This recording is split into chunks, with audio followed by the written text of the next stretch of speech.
Okay, here I am. Welcome back to the channel. I'm really excited for this. This JPEGMAFIA, the Ghost Pop tape. This is like a debut album, I suppose. But this came out a long time ago. Well before JPEGMAFIA kind of had a name, because I found him, like most people found him, in 2018 with Veteran, and that's sort of when his career popped off to, 5 years later, he's on a collab album with fucking Danny Brown, right? He gets himself on a Gorillaz album, right? He's certainly made a name for himself. Okay, sorry, I'm just I'm looking at more stuff that I didn't really know about him. I guess there was also a instrumental album that came out before this that is apparently really good. It's just crazy to me to think like JPEGMAFIA is a pretty big name to like music nerds, like people who are love rap music, and to see that music he was making when nobody knew who he was, like really nobody knew who he was, is like now considered some of the best music we could possibly find, like we could possibly hear. This shit's just hiding. Oh my gosh. Looking at here, there's an album, Joe Chill World, from 2011. This is the main one I want to listen to, but communist slow jams, and if people really want to see it, I'll listen to the stuff he did under the Rockwood Escape Plan. But this is pretty sick. This is not on streaming services. I don't know why specifically. Like maybe things didn't get. Oh, it's on Spotify? Apparently it's on Spotify. Well, I'm an Apple Music person, so that kind of sucks, bro. That's a shame. Shit. Okay, whatever. I'm listening to it on Bandcamp anyway, so without further ado.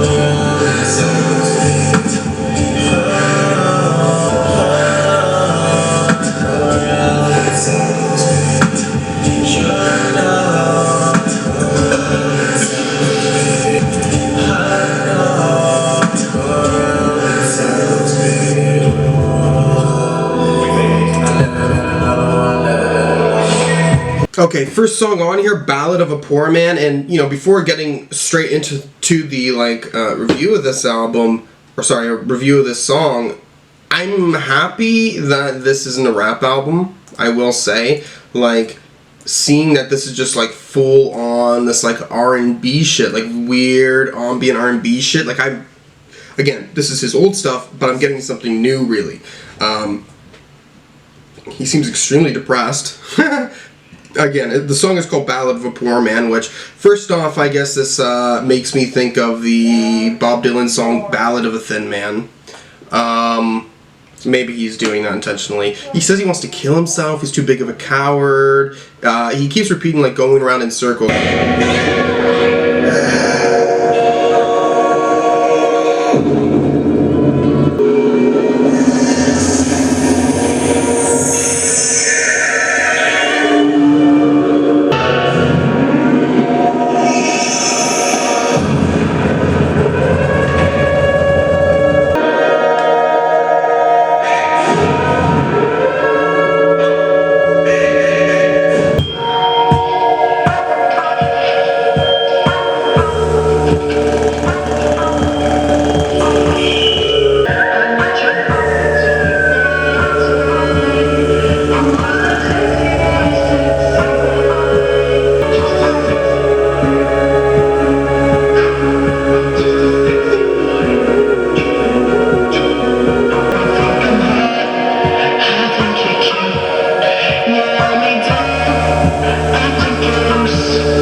my favorite songs so far.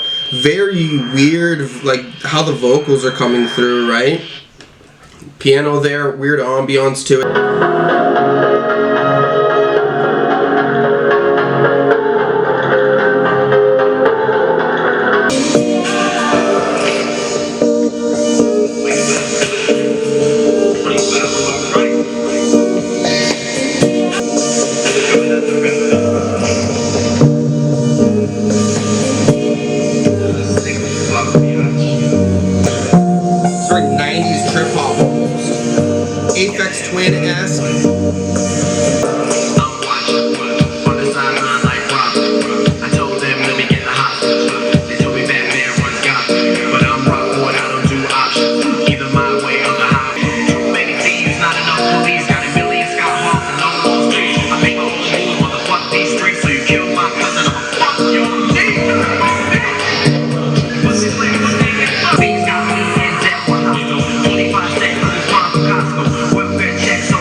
He's like, fuck rich boys.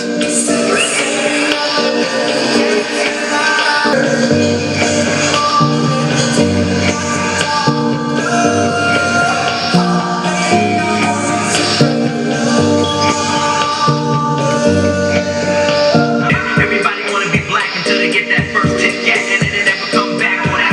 I'm going to the gym in the summertime, still on the waist and throwing them at the stop sign. This one has the confidence that we kind of get from his later stuff here. Lyrically, it's very descriptive. Especially that fucking like second verse after we get finished with the Batman shit.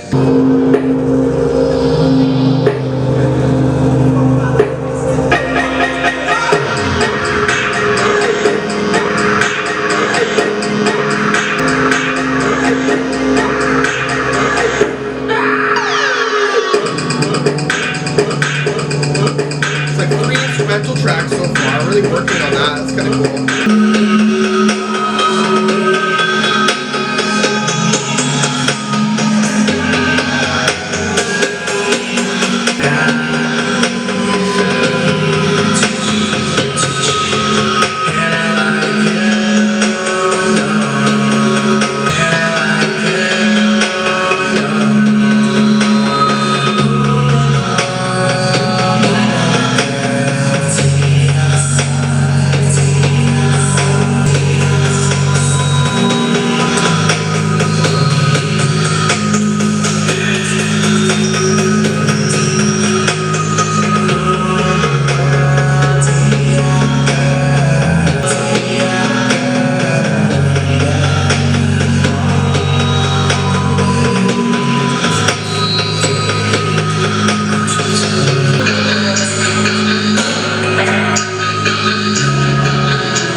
This is a very sexual song, sensual lyrics, but very strange. Like all the sounds in here are all over the place, right? You have this like clean sort of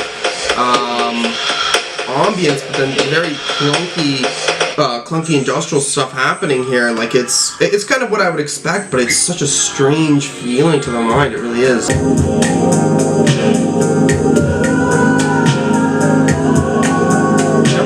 Really well here.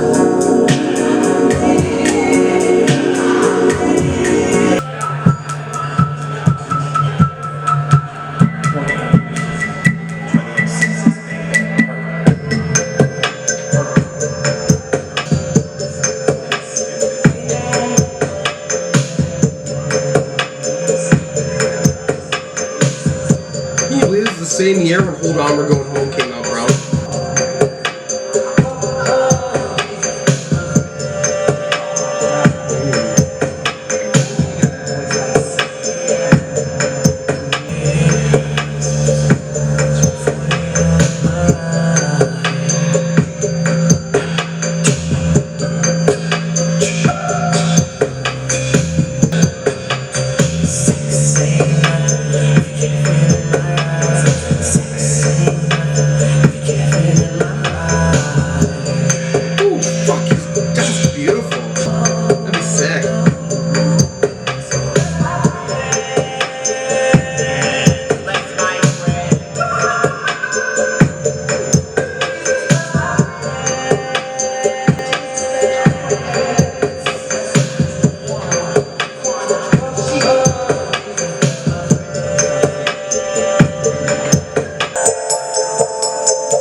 5-star song right out the gate.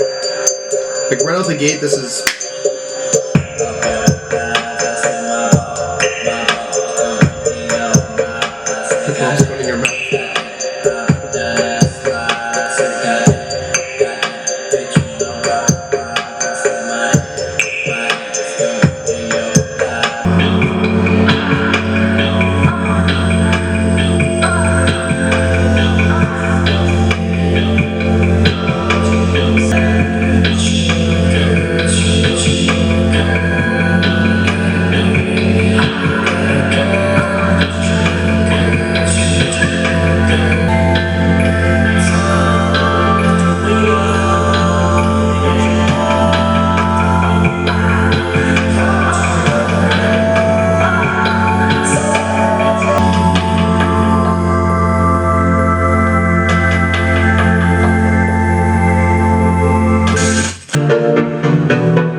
You should do a concert or something with just these songs though. I think that'd be amazing.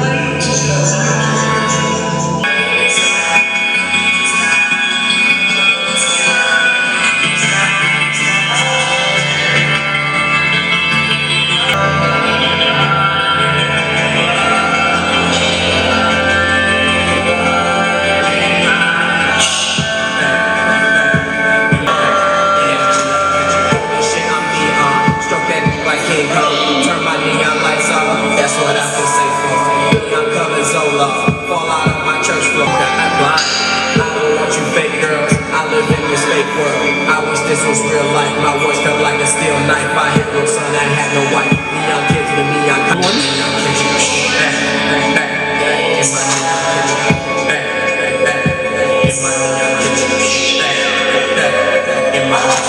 So you know I need some damn help. Doctor said I'm out of luck. I said I help my damn self. Neon scissors on that shelf, neon buckle on your belt. Get that neon purse to me. What happened, neon? I'm a neon violet, so in neon islands. I spot this neon island and parallel park on it with my neon mark on it. I feel like I'm okay. I feel like I'm okay. I make some food. I'm in that. In my neon kitchen. In my neon kitchen. In my neon kitchen. Okay, Neon Kitchen is probably my least favorite song on here, but it's still fantastic. It's still super odd. I don't know what he, in this, like, lyrically, or what he's doing performance-wise is where I'm like, he's like very strange. I feel like very disconnected from what he's trying to say. Talking about neon with everything. I can't say I understand that. But putting on that type of persona here, it's just so like, it almost feels like this character you have is just like lost in their own like state of mind, right? That's not really what's happening with all these other tracks, but it's just strange. Just strange. Okay, next up here we have the famous, this is, I know he's known for this Call Me Maybe cover.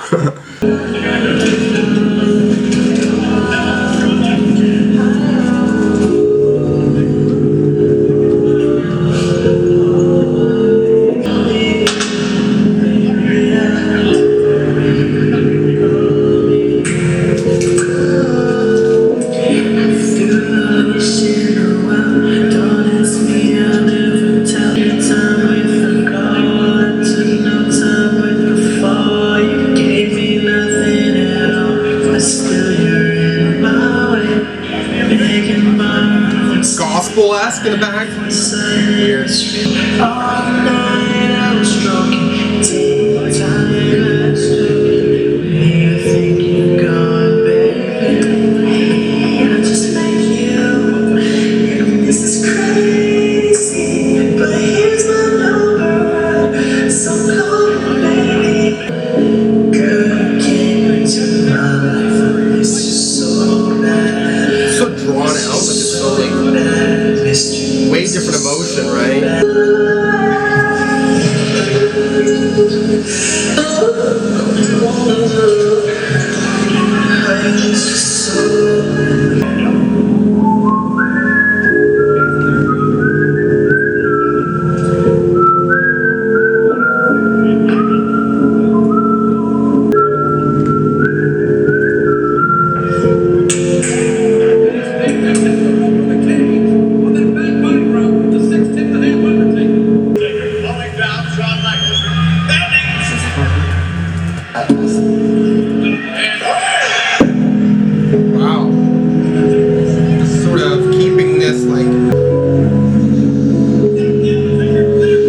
It's really cool though.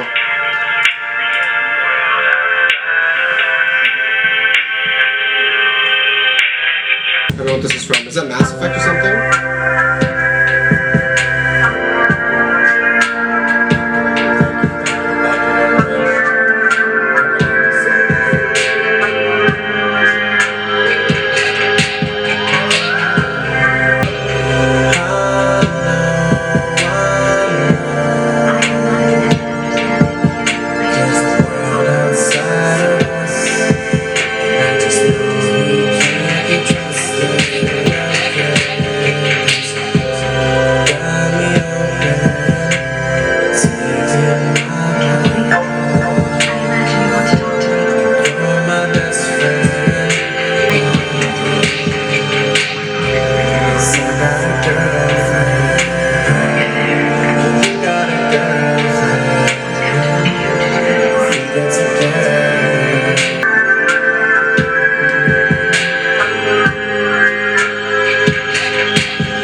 This is definitely Peggy's weirdest album. He started off the weirdest, you know. He certainly still has this like industrial sound later that is, you know, not accessible for everyone. But this is very odd, you know, mixing this R&B sound with, you know, it can be very clunky at times, but it's very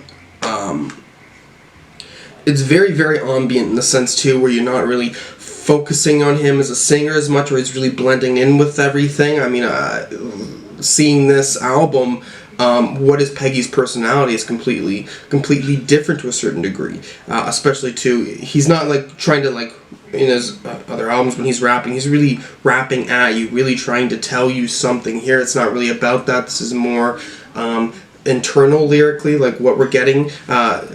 Maybe a few. I think maybe like the first song was like trying to say something, but all these other ones are very sexual in nature, I would say, for the most part, barring maybe Neon Kitchen⁴. I'm not really sure what was. That one is a little strange, but sound-wise, this is very cool to get through. It's very, you're floating through it, but you're not like relaxed, maybe in a way. Like there's certainly a relaxing element, but you're much more on edge, not sure where it's trying to take you, or you know what I mean? Like, and he really does seem like this like anonymous person. You know what I mean? He doesn't give himself an identity to the same degree. It's very weird, very odd. Overall, though, I'm certainly enjoying this. This is cool. And to think, right, if you know he never became the name that he is now, nobody would know what this album is. Nobody would know. And to think of something being this great hidden on the internet is crazy to me. I love it. I'm thinking of giving this a 9 out of 10 on first go. I'm not sure where else it would go. Compared to everything I've heard from Peggy, this definitely is the least focused, I guess. Like, this is considering his 3 albums and then the Scaring the Hoes as well. This is not as focused, but it's still just as engaging, I guess. Okay, I'm gonna come back to it a few more times. Alright, here we have it, Ghost Pop Tape. I listened to this maybe 4 times or 5 more times, I'm not sure. This is under the name Devon Hendryx. This came out in 2013. This is 5 years before Veteran, being that album that, you know, I would argue got him to where he is now in his career. And I think I may have given this a 9 in the video, but I'm gonna drop this down to 8.5. I think everything that I've listened to from him album-wise has been in the 9.5 to 10 region, like the 3 albums by him and then the collab with Danny Brown. This one is just dropped in quality a little bit. I will say, again, and I can't say that because of the sound of those albums. Like, this album is very, very, very different. I mean, he is really going for this ambient, industrial, like R&B here, right? Like, listening to this, I like in my mind, I felt like Blade Runner, and then later on, I was like, this is like R&B for like 9 Inch Nails fans. That's sort of the vibe that I'm getting here. But with this album, one thing I will say is that we don't get as strong of a personality to the same degree, right? Like, he is really strong at telling you who he is on newer projects. Here, it's much, much looser. So I guess in a small sense of criticism, it's harder to emotionally connect with this album in comparison to the other things he's done. But I would say the problem I have mostly with this album is track listing wise, flowing through it. It doesn't flow as strongly as I'd want it to. Because I feel he is really good at making albums, okay? There's shorter songs, shorter tracks on an album, but everything flows really well. I find that is not the case as strongly on here, especially too, right? You're getting like out of the 18 songs in here, 9 are like full length songs, you know, so like half of this isn't.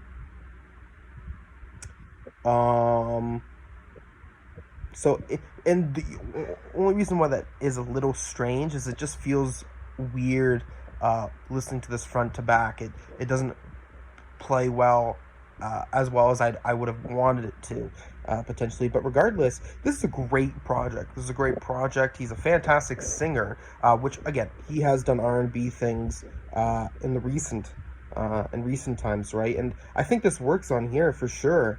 One thing I have to give a shout out to, one song on here, the God Bless My Homegirls, though, that is easily the best song on here. That's a 10 out of 10 for me, that song. So I'm glad that I was able to find something to really gush over. And I will give, and again, I've heard this, but I don't really come back to it often. But that Call Me Maybe cover on here, like that reinvention of that really hit song, like Billboard radio hit song, is fucking brilliant. And to have this like 2 or 3 minute like ambient exit for it, like this is a strong album. This is a strong album. I do I'm not gonna post it on this channel, but I do want to watch the